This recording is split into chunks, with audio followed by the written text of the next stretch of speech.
అందరికీ నమస్కారం.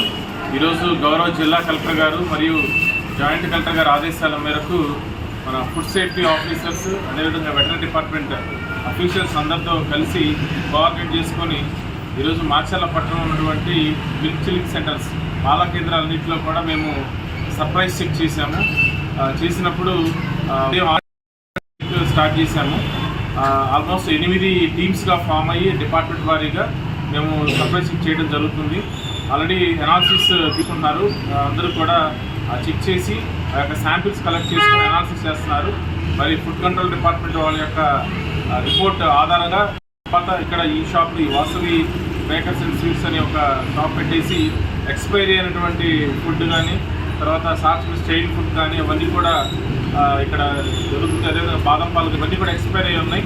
మరి ఇవన్నీ కూడా శాంపిల్స్ తీసుకుని అనలైజ్ చేసి కలెక్టర్ గారికి రిపోర్ట్ పంపించడం జరుగుతుంది. జాయింట్ కలెక్టర్ గారికి రిపోర్ట్ పంపించడం జరుగుతుంది. వారి యొక్క ఇన్స్ట్రక్షన్స్ మేరకు వారి యొక్క లైసెన్స్ కూడా ప్రాపర్ లైసెన్స్ లేదు.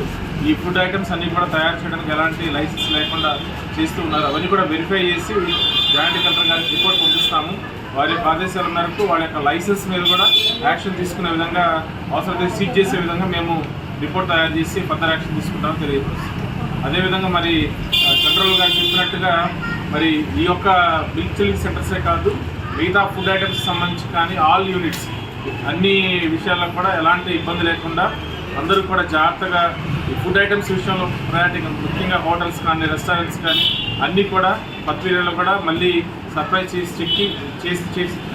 చెక్ చేసి అవన్నీ కూడా ఎంక్వైరీ చేస్తామని తెలియపరుస్తుంది.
మక్కన గురించి ఎంపీ గారి గురించి నోటికి వచ్చినట్టు అసత్య ప్రచారం.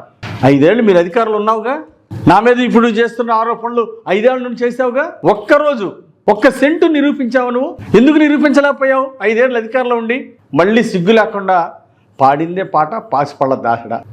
సిగ్గుందా నీ బతుక్కి? ఎందుకు ఈ అసత్య ఆరోపణలు? శివశక్తి ఫౌండేషన్ మీద అసత్య ఆరోపణలు మా కంపెనీ మీద అసత్య ఆరోపణలు. 5 ఏళ్ళు ఏం గడ్డి పీకావు నువ్వు? ఈ రోజుకి అసత్య ఆరోపణలు చేయటం ఎంతవరకు సమంజసం? నువ్వు తప్పు చేసి వినుకొండ గడ్డ పరువు తీసి తలవంపులు తీసుకొచ్చి ఈరోజు పశ్చాత్తాపం లేకుండా క్షమాపణ చెప్పకుండా ఇంకా సమర్థించుకుంటావా? నీ డాంబికాలు ప్రజలు నమ్ముతారా? నువ్వు డాంబికాలు ప్రదర్శిస్తే ప్రజలు నమ్ముతారా? నీ బొంకు మాటలు మాట్లాడితే ప్రజలు నమ్ముతారా?